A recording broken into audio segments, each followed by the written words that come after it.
Hey, good evening, everybody, and welcome again to this opportunity we have to chop it up with some I consider anyway, some of the best and the brightest, the smartest, the most talentedest, the most spiritualist. Well, sometimes the most wretchedest, but I'm not saying that. I'm not saying that.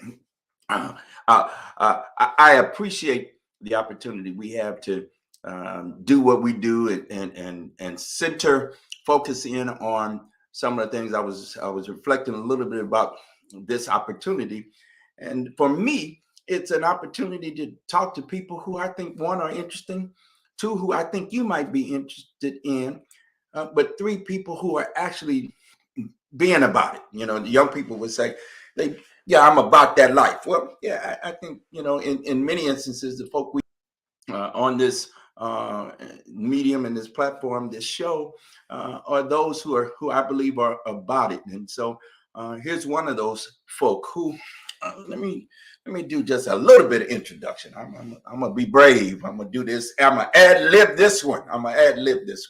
Um, uh, just about the time we showed up here in the city of Hartford, um, I noticed that there was lots of intrigue about public television, and so it was a lot of hubbub. People were spending time. They would talk about, did you see that? Did you hear so and so? And I didn't know what they were talking about.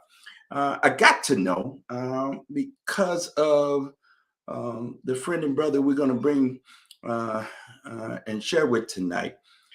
He was at that time the executive director of the Hartford Public Access Television.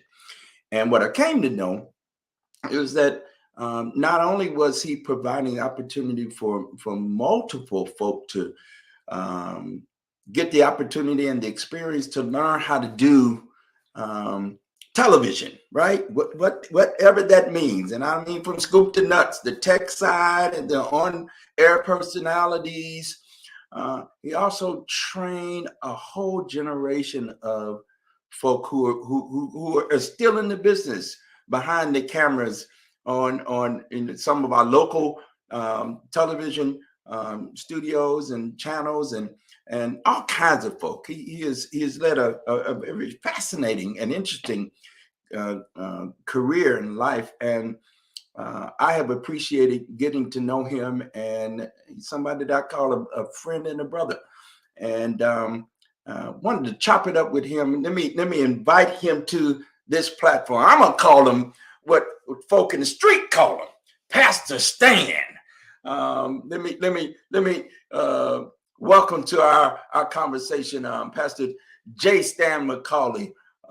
Y'all give him a great big God bless you. That's what. God bless you, my friend. Yes, God sir. bless you. It's. I'm humble being here. I really am. I'm a talkaholic, but I come on platforms like this, and then it's hard for me to talk. If you can imagine such a thing. Well, let me wrap a little more storytelling around you. Mm, I would say, but I know you know the number, but it's been over a decade ago. You granted me the opportunity to become what I'm going to call a political pundit, a local political pundit. You did a show for a number of years that we would come on and chop it up about what was going on in the city of Hartford. And we had a number of on-air personalities. I enjoyed it immensely, the opportunity to talk about things that were important to us all, first off, and to talk about it with the local flair, and to talk about what was going on in the town we all lived in here mm, in Hartford. And so it was that wedding of the whistle for me. That mm, mm, here's an opportunity we have to share the gospel, if you will, whatever, mm, in a broader context, the good news, and to share it in spaces and places where folk may not come to our regular places of worship in a religious sense, but our regular spots. Here's the conversation that we might have if we was at the barbershop. Mm-hmm. Right? Here's Mm-hmm. the Mm-hmm. conversation we would have at the diner. Yeah. The diner we all go to on Saturday mornings. Mm-hmm. In fact, for many years, several groups met at the diner up on the north end, uh, That's right. doing just that. So it's been this. And I tell you, I pay homage to you and I honor you and I say thank you for that. Um, I wanted you to come on because as a person of faith, and you can talk a little bit about it. Why don't you first kind of introduce yourself to the folk who pay attention to what we're talking about? I'm interested. You had a mentor in this business, in the work, and I happened to have met him and got to know him as well. So talk a little bit about what drew you into the work that you do, and then we'll talk a bit more about the opportunities that's then afforded you during the Well, year. well, my mentor in the work as it pertains to television. That's right. That's Yes, right. that would be the one and only the effervescent Jerome Clappus. And Jerry was at the station when I first went down. It was an interesting time there. As I look back, because of course, 2020 vision is always perfect.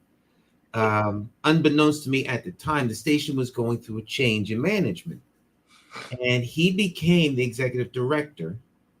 But he was the guy that was kind of like moving the workshops forward. He would teach some of the classes. There was another gentleman there, Richmond Carruthers, who actually I believe was the instructor. But Jerry was he became the executive. He had just become the executive director. I didn't know that at the time, but thinking back on it, and because of the transition, he kind of like just threw me in there. It was funny. And there was a program called Reverend Pearson's Gospel Hour. So he taught me how to do television on Reverend Pearson's Gospel Hour. You go into the control room and operate the switcher and the just the camera, everything. And you were able to get hands on and really begin to learn how television is made. And I found out about the public access television channel because I was visiting another friend of ours, Al Van, the one and only Dr. Al Van Johnson. And I was 19 years old, 19, somewhere around there, I think. I can't remember. It's so long ago. I'm trying to find somebody who would help me go out and hand out gospel tracts. I was calling churches. He answered the phone. He said, come on down. I'll talk to you. So I went down and talked to him. And he had somebody that was helping him, like secretary or something like that. Her name was Mary Laces at the time. She's married since then, but Mary Laces. She says, you should get in touch with the public access channel. I said, the public access, what's that? She says, this is a channel in Hartford that does television. I says, well, I don't have money to be doing television.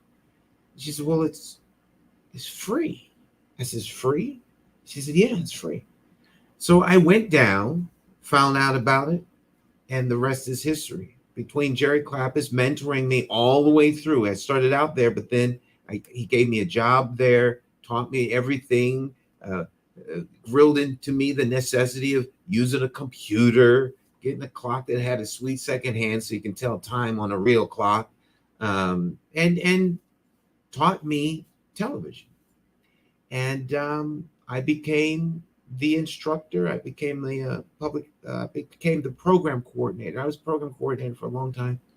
When he left, I had the opportunity to become the acting executive director. And the board saw fit to give me a shot and make me the executive director. Made a lot of mistakes along the way, but you get up, you keep walking, and before long you become good at it. And that was my my basic start there. But I've always been a big free speech advocate. Whatever the technology was, I wanted to use it in any way that I could to try and help move the message of the gospel forward. So, I would make movies with the camera equipment and music videos, and try all kinds of experimental stuff. It was a great time for the arts in Hartford.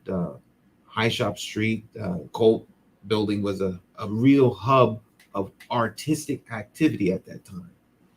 And the place was just electric. It was electric. Everybody that was creative was at Hartford Public Access Television. XY, Eli, Red House, Joe Young. I mean, the list goes, Lorna's Corner, the list, Lorna Little, Alonzo, the list goes on and on. And as I think back, I was listening to you do the intro, as I think back on all the people that came through Harvard Public Access Television, everybody that was had a future in doing great things in communication, they were all in there. And there was this cross-pollination. We didn't know it at the time. We were just folk from around Hartford that wanted to use this platform to communicate with friends and inform the community. So that's my long, short version of what happened. You are absolutely correct. And what when we came to Hartford 23 years ago now, and the Lord dropped in our spirit that what has now become the pastor that I have pastored, the church I've pastored now for 20 years, the congregation. One of the ways as the vision started to unfold, to get the message out about who we were and what we were about. I knew walking into this place, a preacher that looked like me. For many years, people would say to me, "You don't look like a preacher." So then I'd ask the proverbial next follow-up question: what does a preacher look like? Right.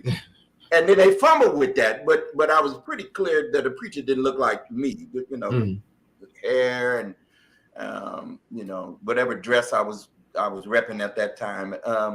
I certainly did not represent to them, the upright standing, gospel heralder. I wasn't it, and so I wanted to follow that. I didn't want our ministry to be seen or viewed as traditional, or wanted to try to find a niche, and so we met. Early on, and for a number of years, we met.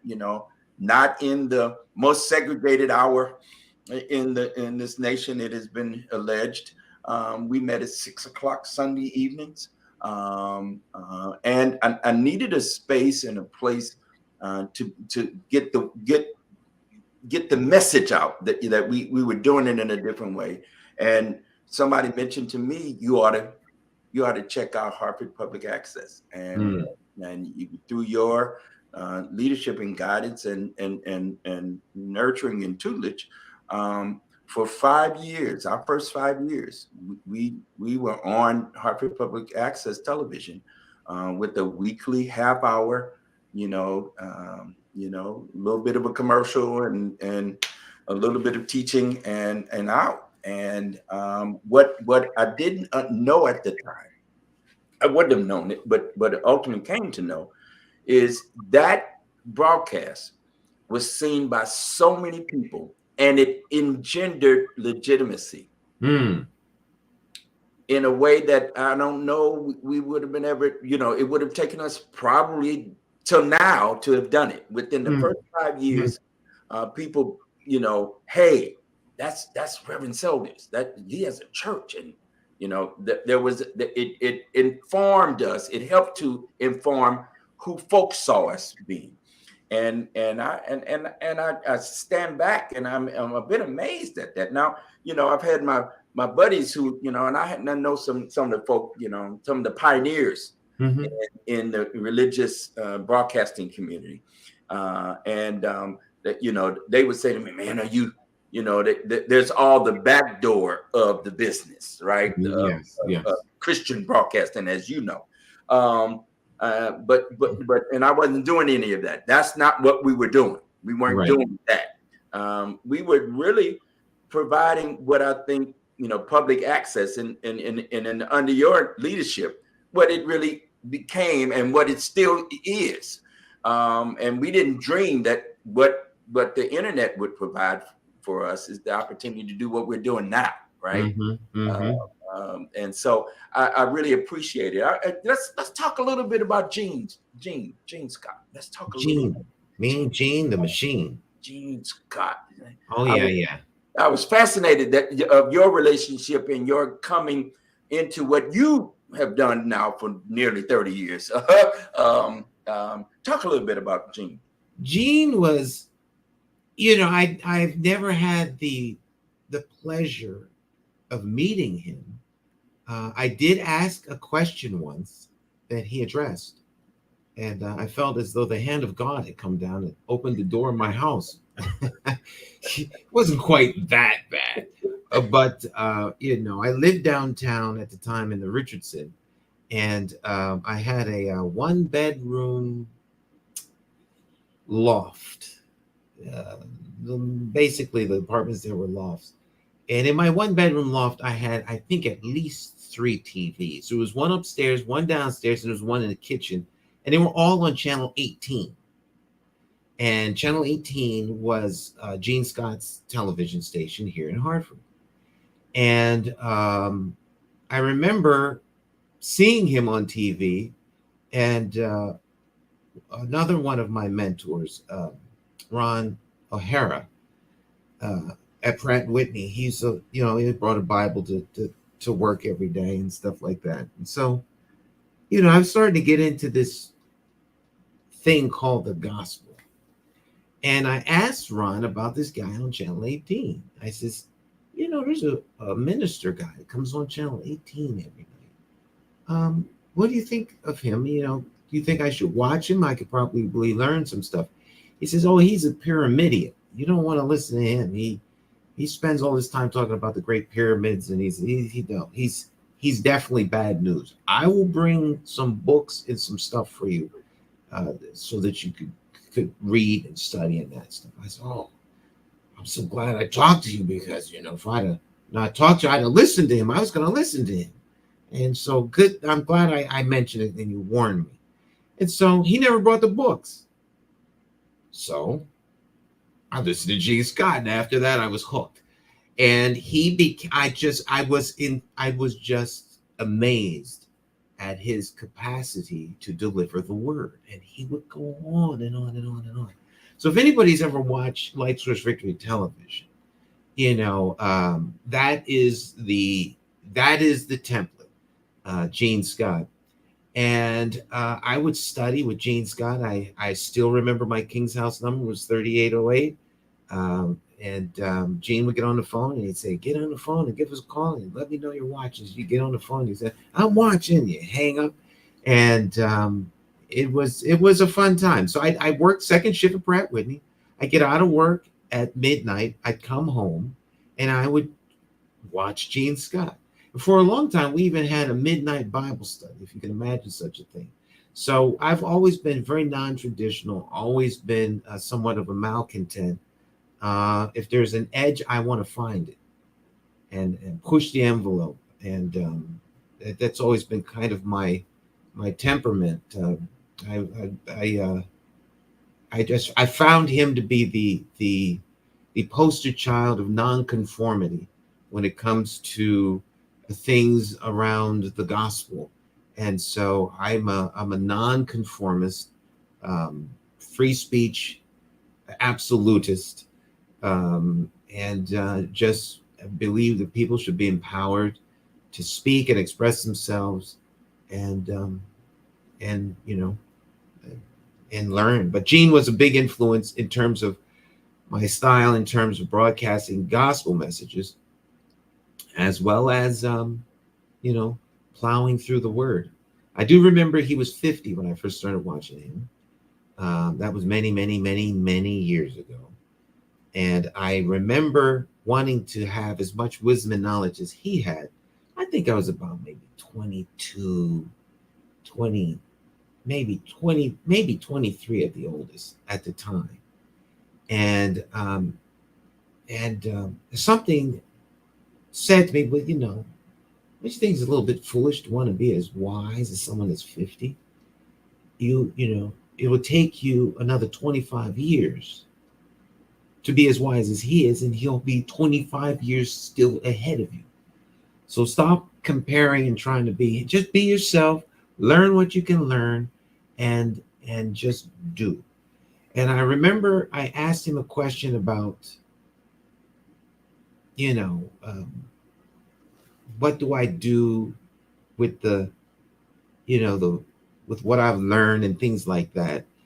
I can't really remember the text, the exact phrase of the question, but I remember the answer. And he said, if you tell others about what you've learned, then I will have done my job.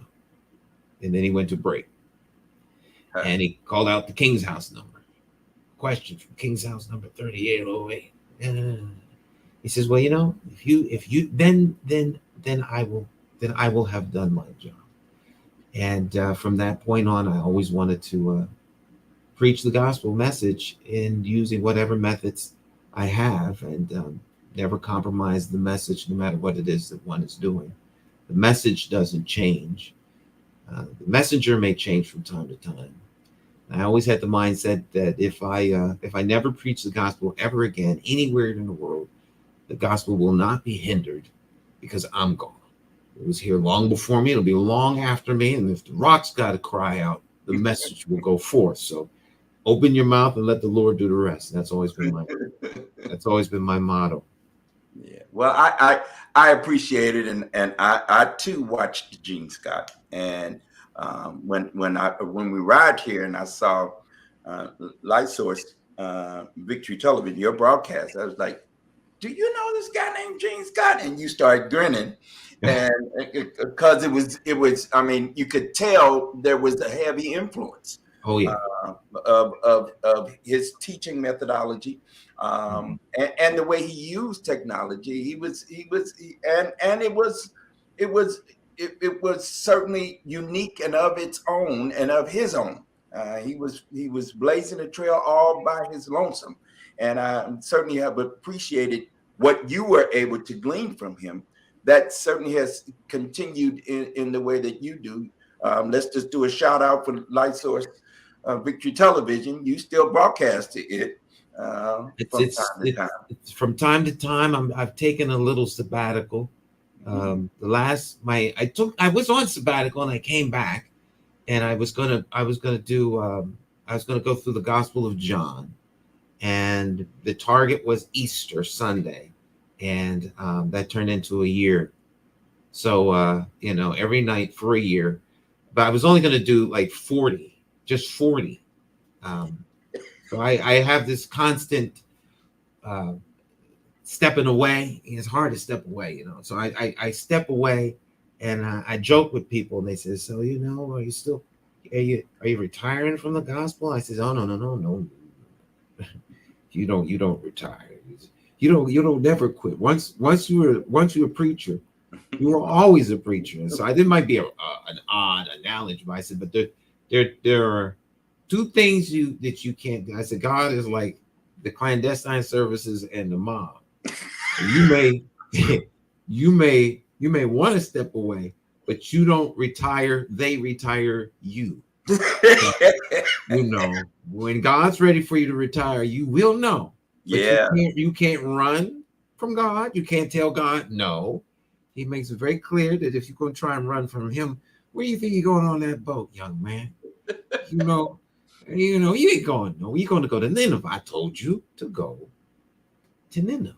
To Nineveh, not to Tarshish. Did nobody say nothing about that? And you went and bought tickets?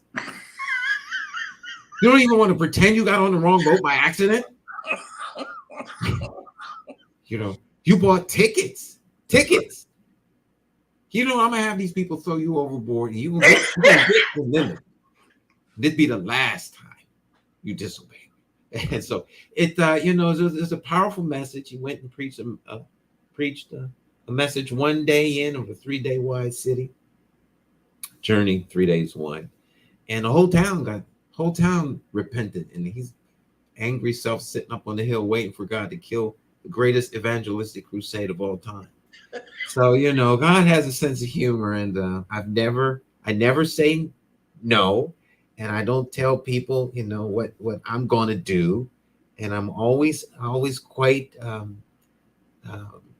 reflective when I talk about my plans relative to what the Lord wants, because He always has a way of making you do what He wants and not what you want.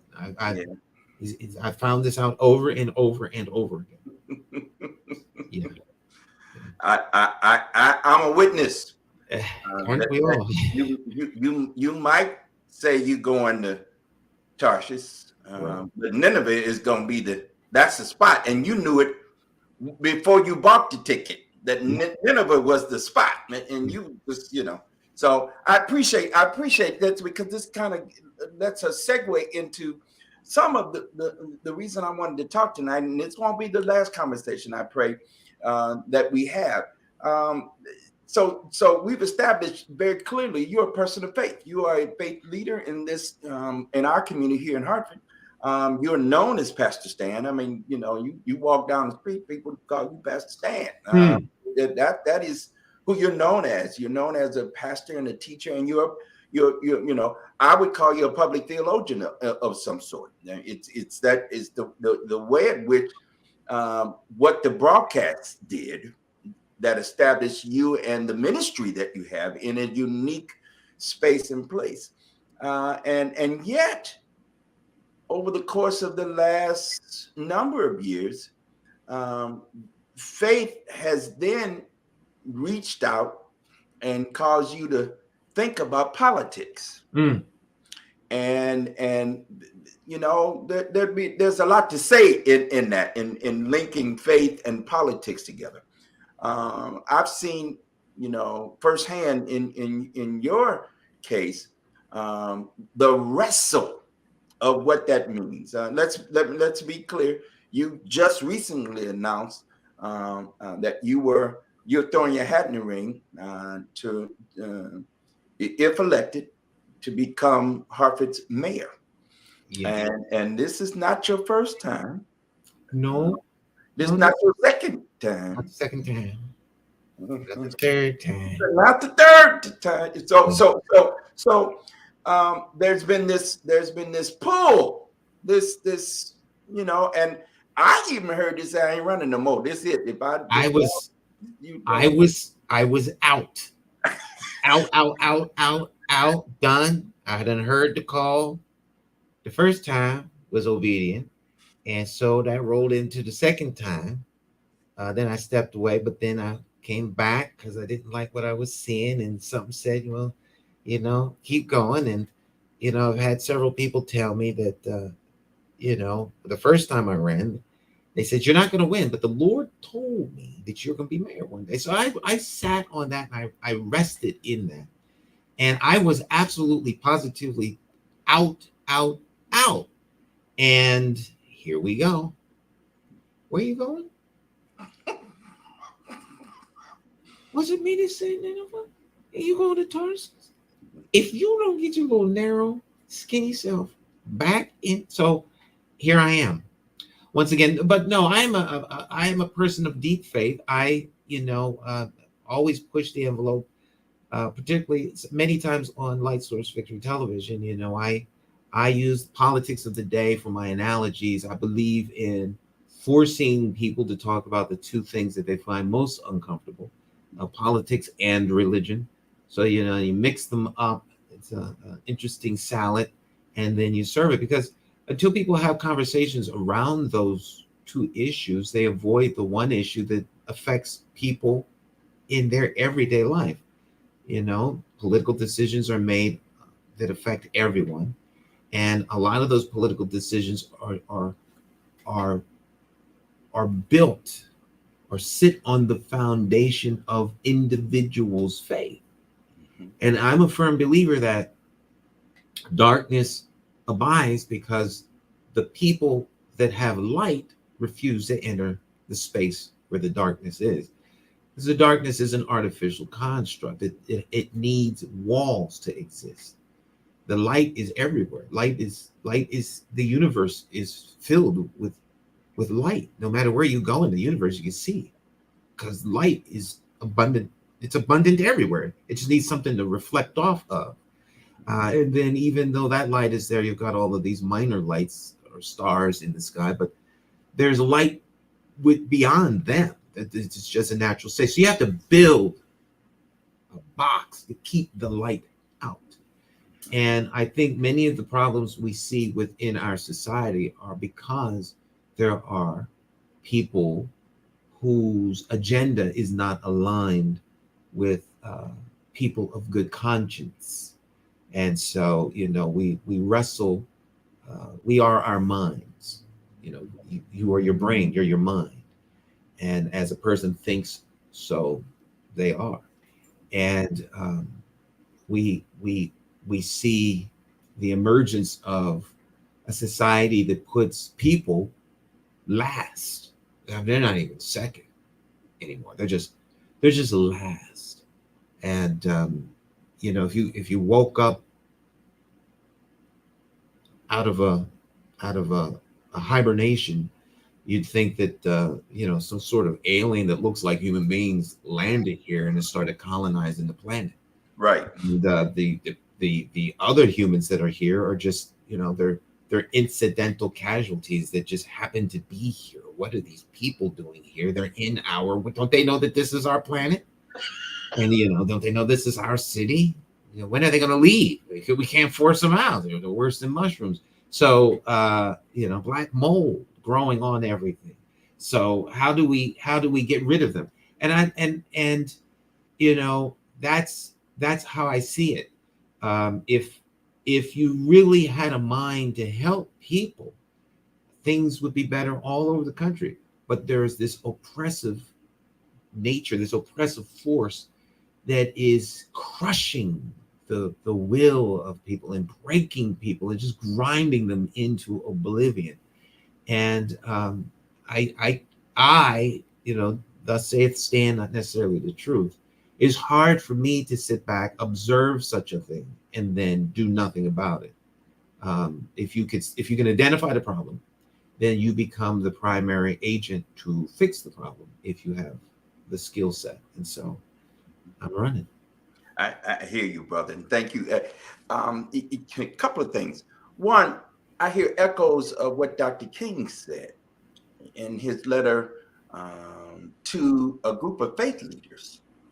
We call it the letter from his letter from the Birmingham jail. Some faith leaders had published a piece in the paper asking Dr. King. They made a statement first. We know we need to do better, but your taxes are making it very hard for us right now. And if you would just slow down a little bit, take your time. Over time, we'll fix the problems that our town, this was Birmingham, Alabama, at the time, that we have. And he said, I very often don't take the time to address criticism in this way, and people who say I ought to do something. But he said something he said, it's not the folk who oppose us openly that I'm really that much concerned about. They have a place, and we have an approach to deal with. He said, but who really I worry about are the folk of goodwill who say and or do nothing. Now I'm paraphrasing them now. And, those are the folk that trouble me. It's not the folk that's out here, giving us, tit for tat. Okay, there is, we got an approach. but it's the people who sitting in the background, got lots of opinions, but don't ever say anything. And quite frankly, don't ever say anything where it matters. Mm. And they never go show it by doing something. And so, that strikes me that for you, faith says, okay, I want to go to Nineveh. I'm sorry, Tarshish. I want to go. I want to go that way. I know, but yeah, it's Jesus in the garden. If it be your will, yeah, let this cup go right on past, and then the nevertheless, not my will, but thy will be done. We'll be rehearsing those stories in the coming days. Those of us who practice in the Christian tradition, as we move toward Easter.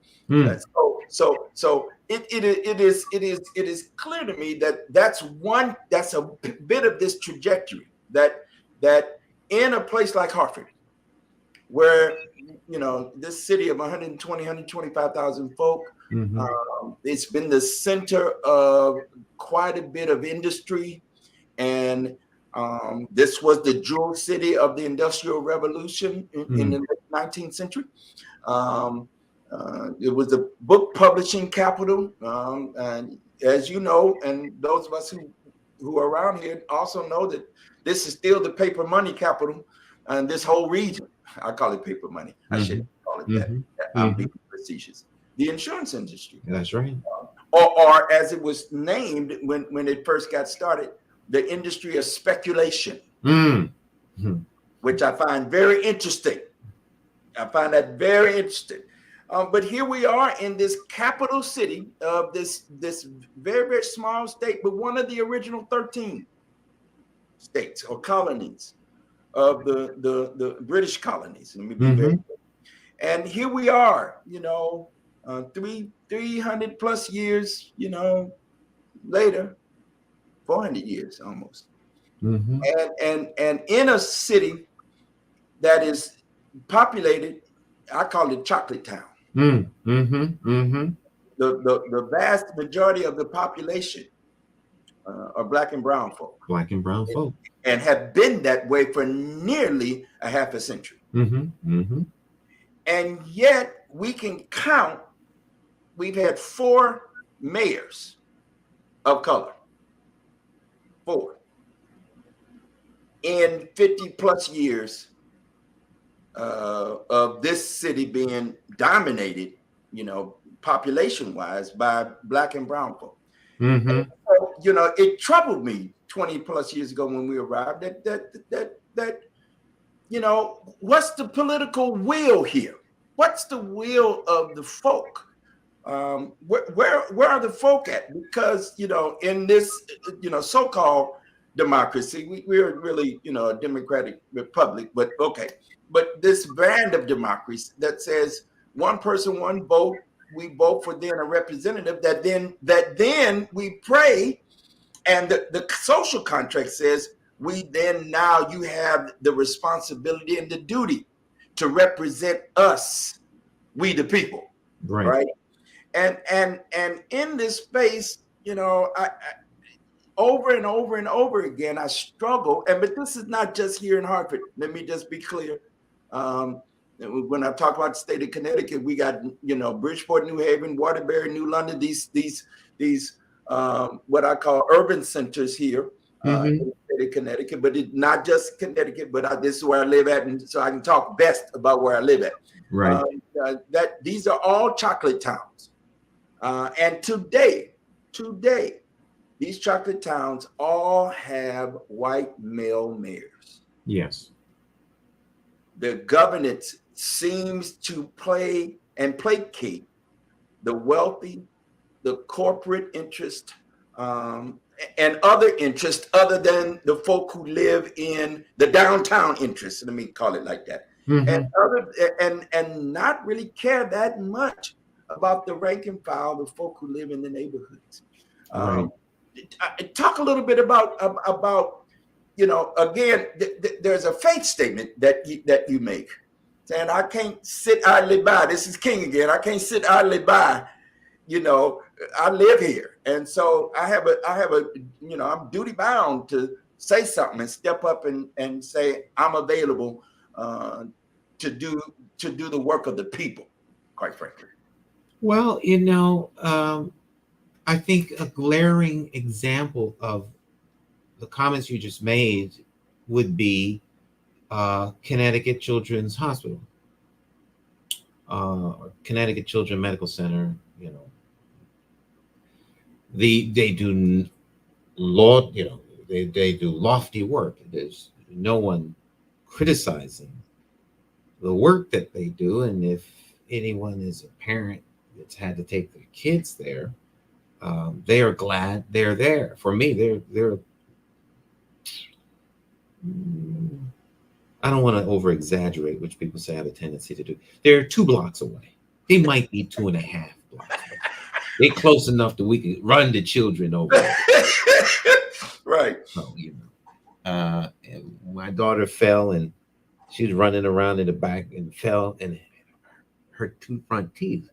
So we ran over there, almost ran the child over there in the hand, but we drove 2 blocks. 2 blocks, 2.5 blocks. And they were very attentive, as they are with all kids.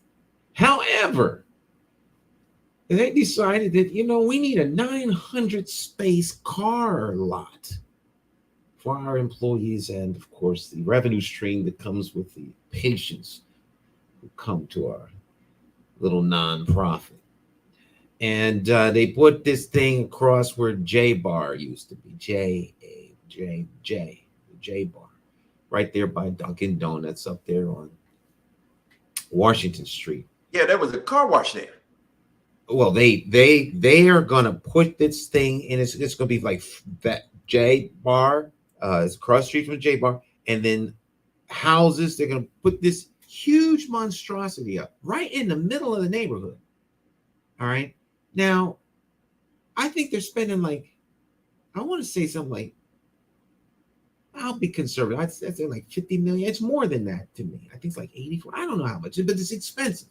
There's one on the other end of Washington Street down by the Capitol. So that there's a 900. Now imagine building a 900 room apartment building, a place where human beings could stay. But we all know that the automobile is supreme over people. Automobile must be used to transport our workers from the suburbs into the greatest city on earth, Hartford, Connecticut. And of course, the patients whose children are sick need a place to park their cars, because the sick children equate to revenue. Now, I'm not saying they don't care about kids, but while they may be a nonprofit, the nonprofit status gets them to be tax deductible and tax exempt, which means that that's more money that stays in there for them to roll into the care that they give to the children. And so, at what cost do they grow? All right. At what cost do they grow? Maybe they should put some satellites out into the suburbs so people won't have to all rush in here with their kids. All right. But at the very least, it could be mutually beneficial, which it is not. It benefits the hospital and the hospital alone. It's like fighting Goliath. And they use the children and the nobility of their work to supersede and impose on the community their will. They don't care what the community says. They could care less what the community says. At best, they will give an appeasing open ear to what the community says and how the community feels. And then the community is marginalized. And then there will be another block, and then another block, and then a street, and then another block, and then another block. That's what happened when the Puerto Rican community used to live over there, and they wiped them off the planet and moved them elsewhere. And so when the powers that be decide they want another piece of your land, another piece of your neighborhood, another piece of your community, they take it. And that's what colonizers do. This is not gentrification. It would be gentrification in and of itself is not necessarily bad. This is colonizing. This is colonizing. They make gentrification look like a child's play. They just come and take. So that's in the paper today, and I think that's a very good example of um, how the community is treated, how people of color and the indigenous people of the day are inconvenient for the plans that others have. And so, you see, state money, federal money being used to turn empty downtown office buildings that, of course, corporations aren't going to send employees back to, um, turn them into apartments. But then they'll say, we don't have money for affordable housing. Or let me rephrase that. We don't have money for housing that people can afford. It's affordable to some, but it's not affordable to the people who actually need it. And so we could spend 90 million here, 100 million there, 90 million there, 100 million there for downtown luxury apartments. But we can't spend money for people who actually have a need. And the reason I use that as a to juxtapositioning of the topics is because the people who are going to move into the luxury apartments can actually afford to move in. They can afford to live anywhere. But the buildings they're living in are subsidized and you know and made into these spaces. And once again, these are political decisions. As these people move downtown, they become a political bloc that then now outnumbers the indigenous BIPOC people. So it's critically important that people understand how the political apparatus works and that it is not working for your interests unless you are there, because your silence is used against you and you are muted and become insignificant, which is why you have to have the capacity to freely speak. And if you don't speak, you have no voice. If you have no voice, you have no power. And the political system in which we have is built upon your capacity to express yourself and to speak. And so those are the two reasons. Those are the two things that matter most in the society in which we live. So when you see these things happening, you have to speak out. You can't keep silent. You can't keep silent, and you have to encourage others who have been beat down. The people have been broken. They've been broken. It's almost like breaking a pet. All right, and so the dog is not naturally live in the house. Neither does the cat. They don't live with people, but yet we have cats and dogs get insurance. They get better health insurance than people. I don't want to make the pet. I want to make the dog crowd or the cat crowd, and I don't want to call them. You should be able to get some insurance for your pet. If you got it like that, then roll with it. But it would be nice to at least have some insurance for the poor people. They're more valuable than pets. I'm sorry. To some they are pets, but let me stop. I'll become unchained here. It's important to speak out on these things, but people are broken. They're crushed. They feel that nothing works for them. They speak up. They're given the appearance of being listened to, and then all of their fight is turned into nothing. They go forth anyway. And so they wear you out and they wear you down to where you just stop. You stop trying. You just stop trying.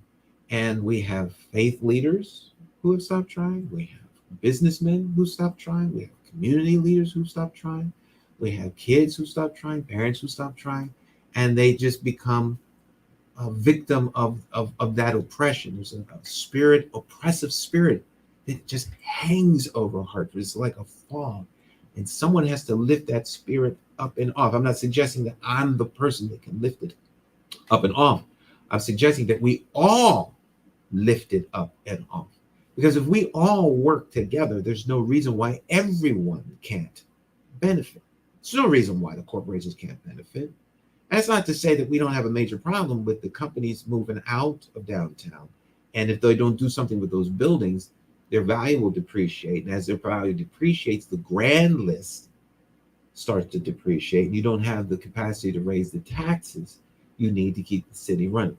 So I understand that these things have to happen, but they can't happen in a vacuum, and they can't happen um, in the face of people who have great need and only see others who have no real need benefiting at their expense. And it is at their expense, because part of what government should be doing is taking care of the people that would fall through the cracks and be marginalized. And I don't consider kicking them out of the city into the suburbs taken care of. It removes your attachment to the problem, but it doesn't resolve the issue that is at hand. And then I just think that we have people that are suffering. And, you're only as good as the least among you. And we have the capacity to do much better than we're doing. And the people of Hartford deserve better. But at the end of the day, since it is a representative republic, you have to be the one that actually gets out and votes. And so people have to be inspired. That's right. I tell people all the time that quite frankly, if you don't say anything and do, it won't change. Change doesn't happen because you want it just alone to do it to change. It's really going to actually need for you to get up and do something with what you think and what you believe. Here in Hartford, it during the Obama's President Obama's election, President Obama's campaigns, both in 2008 and then in 2012, both those campaigns here in the city of Hartford, we had record numbers of people show up to the polls to vote. Again, this is the city of 25,000 people. We have about between 70 and 80,000 people who are eligible to vote. Yes. In one of those campaigns, we had 33,000 people vote. And what was referenced is that this is the biggest number of people who voted in the city of Hartford on record. That was still 2/3 of the people who could vote didn't vote.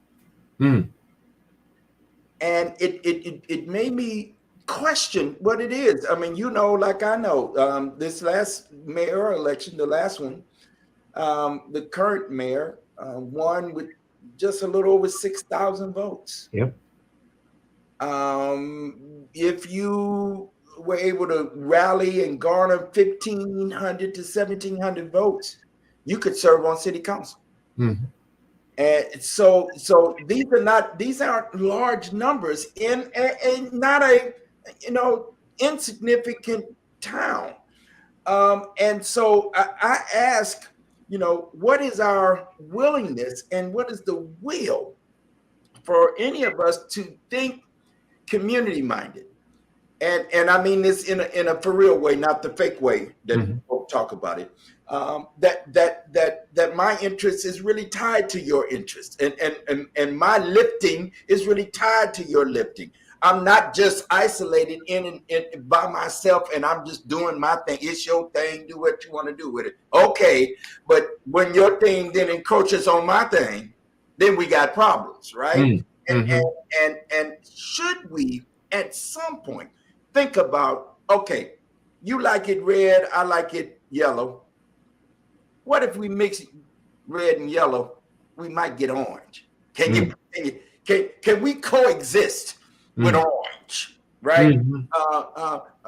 Could we have a say, and a meaningful say, about a stadium that was sold to us? This is some of this latest stuff. You mean with the minor league team that we stole from another town to come here, and you remember the conversation that it was told to us that we were gonna, not only was this stadium going to be an economic engine for the city, we were also going to build moderate and mixed income housing with an anchor grocery store.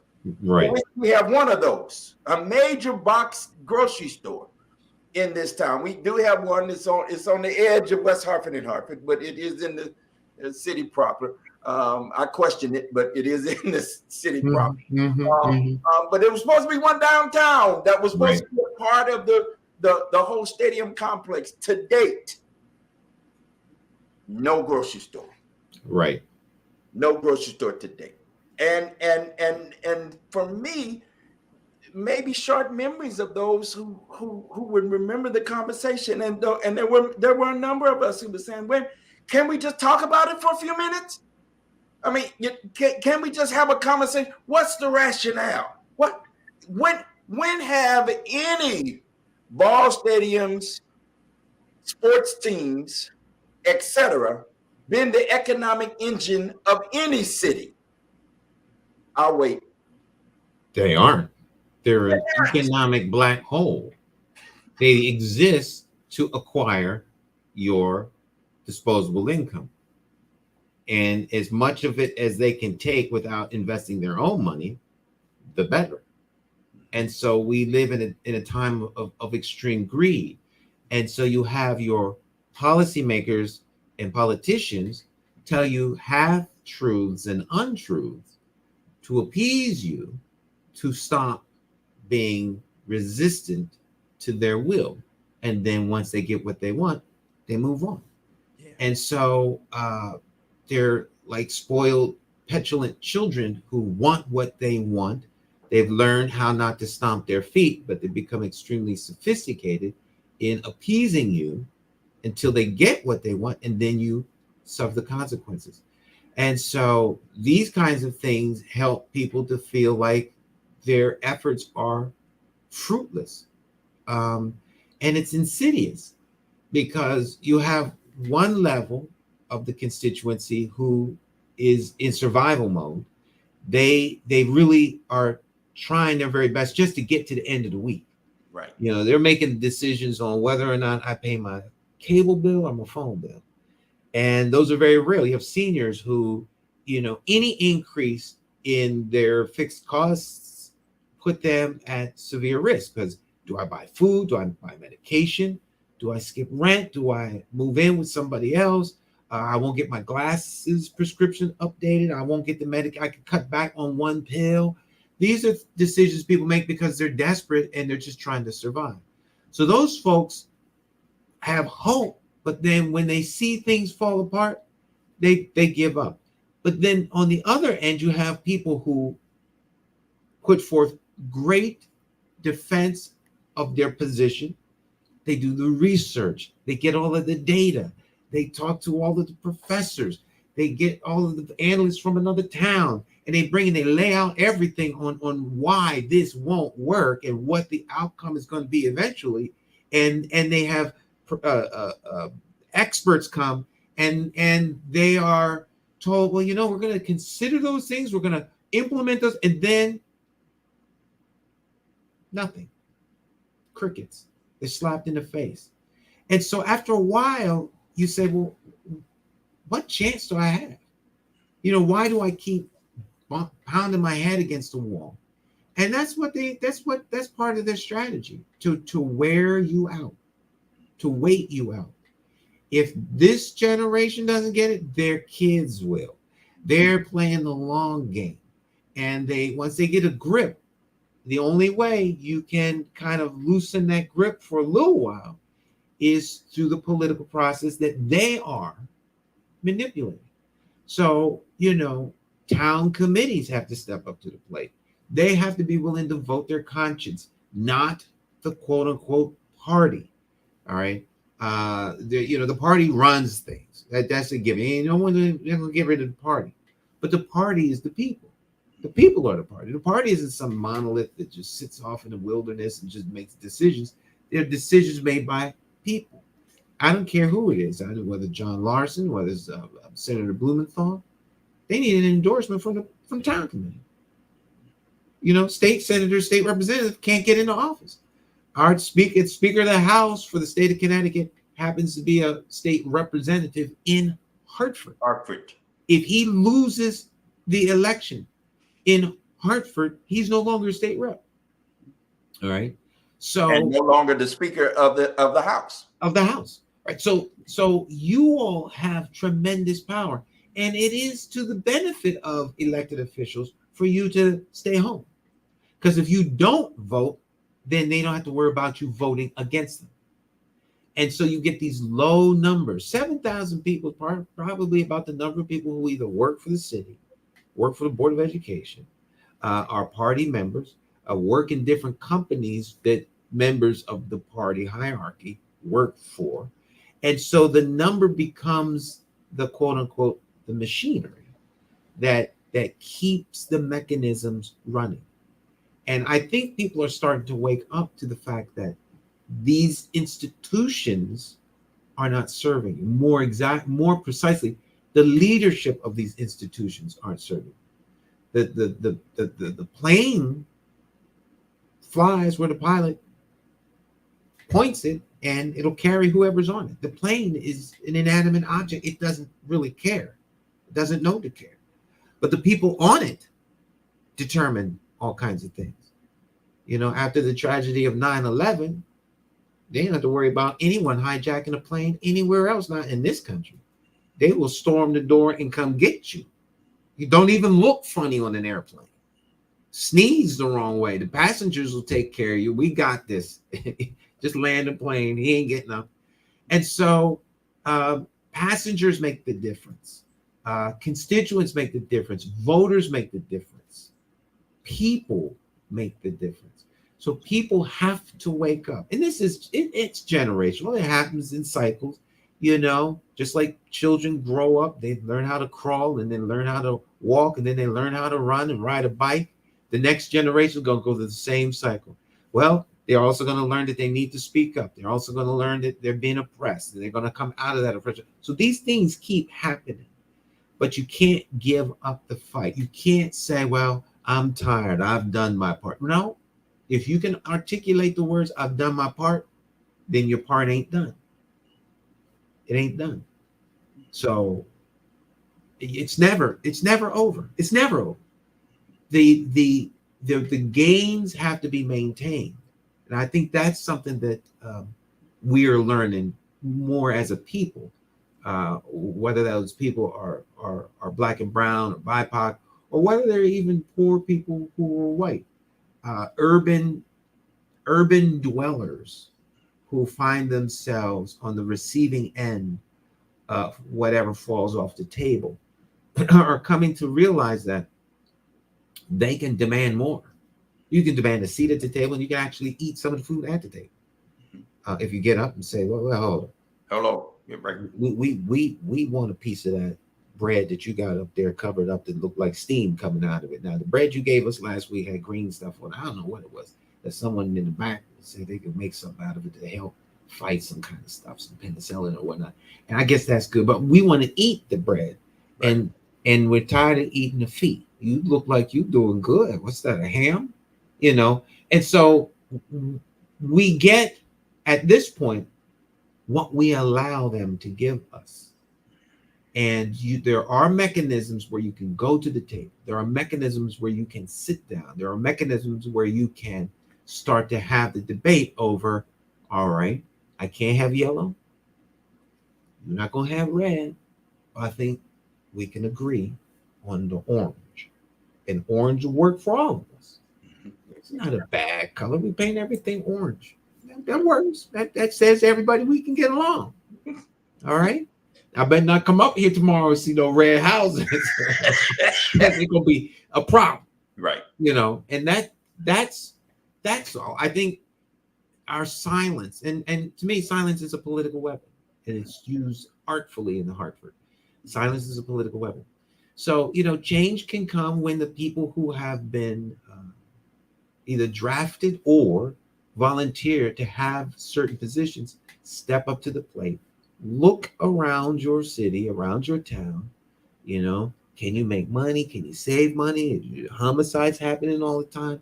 What is it going on in your neighborhood?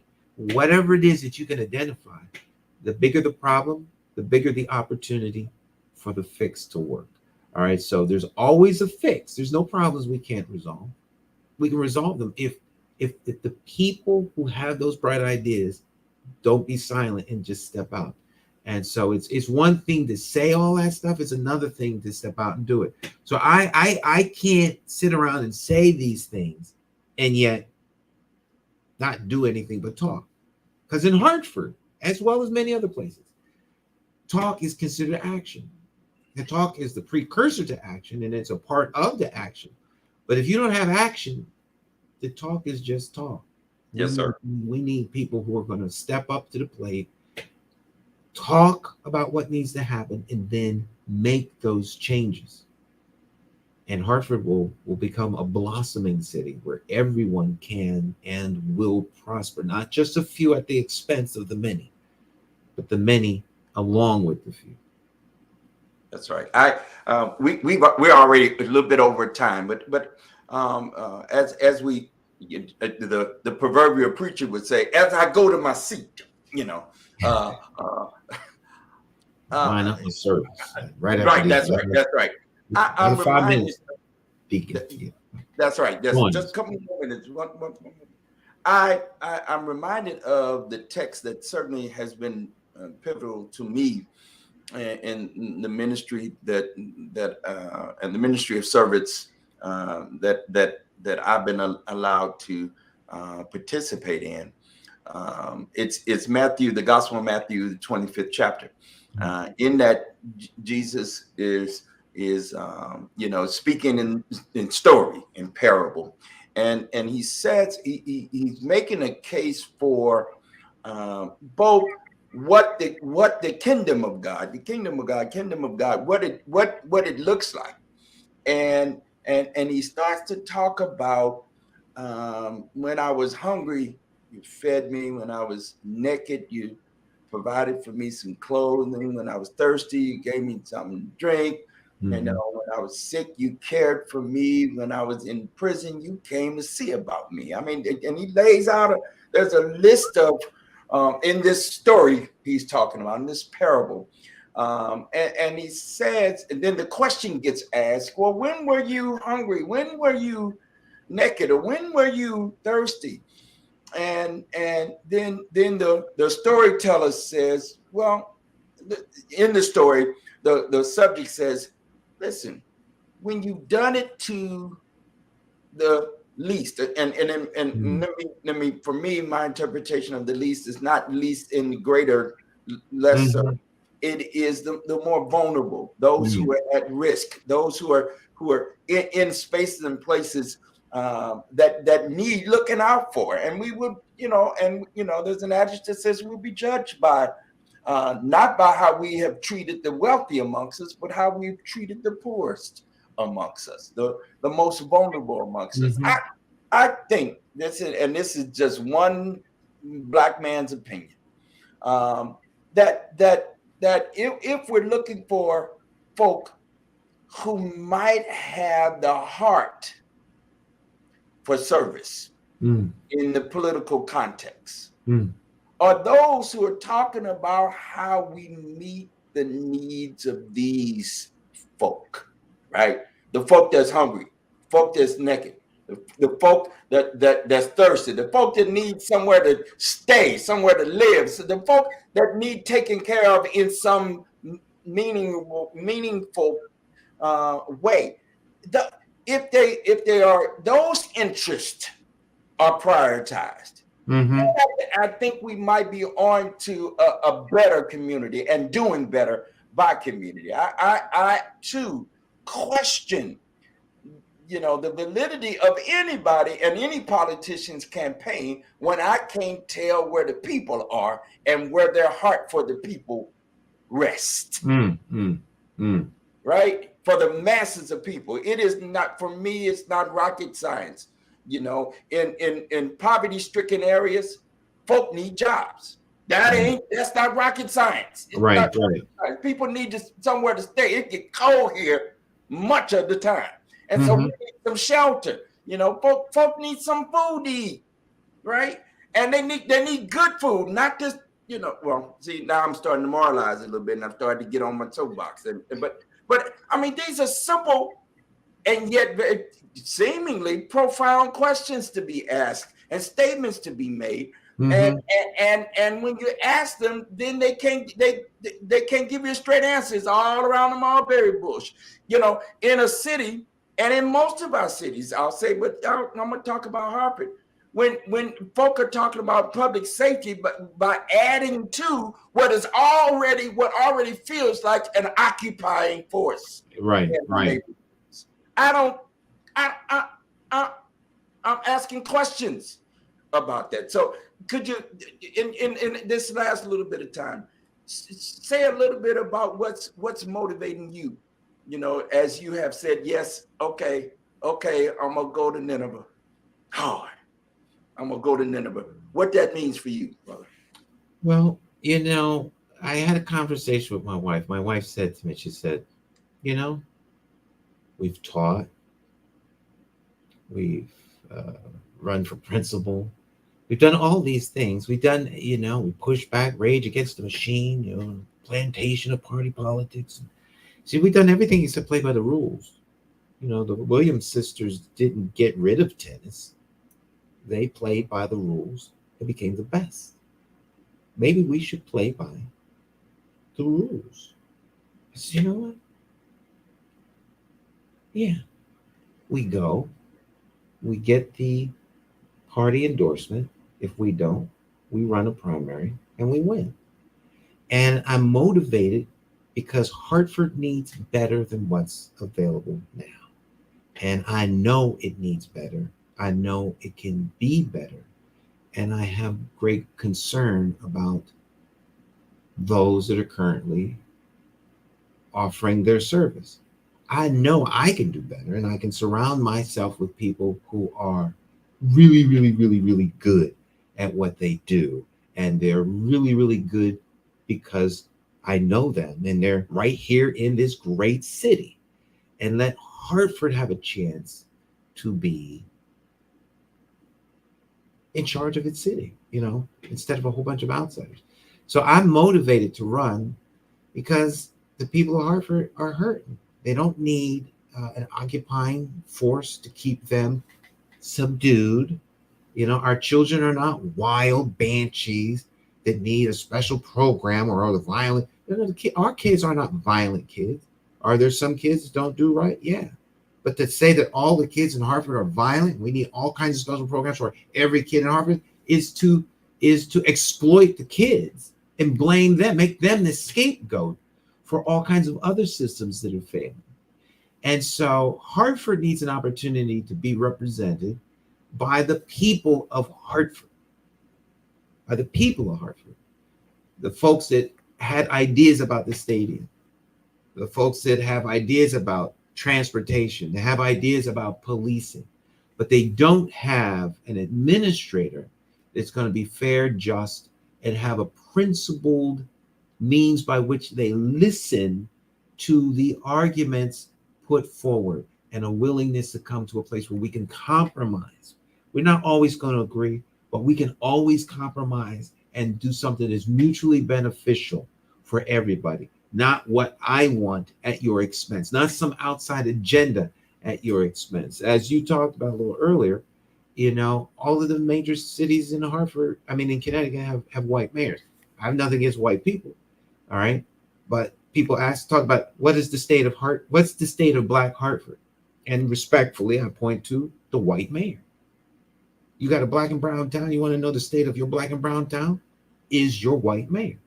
So either you are not in control of your community or someone else is in control of the community. We have to stand up.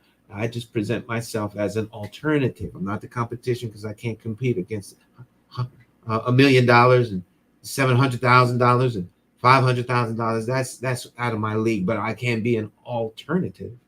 It doesn't cost anything for the alternative, except the courage for people to speak their minds. And so, I think comes a time where you have to own the leadership that you have, and you have to step into it. You can't be mouseish about it, and that it takes time to come to that level of maturity. So I think I'm there now. So we're ready to win. That's my motivating factor, and with God's guidance and the listening ear, I won't wind up in Tarsus, kicked off the boat. In the belly of the great fish. Right, right. I'm gonna go there willingly, not all scarred up with stomach acid burning away my face and skull. And folk don't know the rest of the story. That's right. You be inside someone's belly for 3 days. That's right. That's not a nice. He never. That's not a nice experience. Yeah, he came out of there changed. Let's say And that. very changed. That's right. Brother, thank you for taking the time to talk to us this little bit of time. That I appreciate very much your willingness to talk from your heart and to have a conversation that dares to say there's some motivating that comes out of an expressed need to take care of the folk. What's happening with the folk? And the folk have a voice.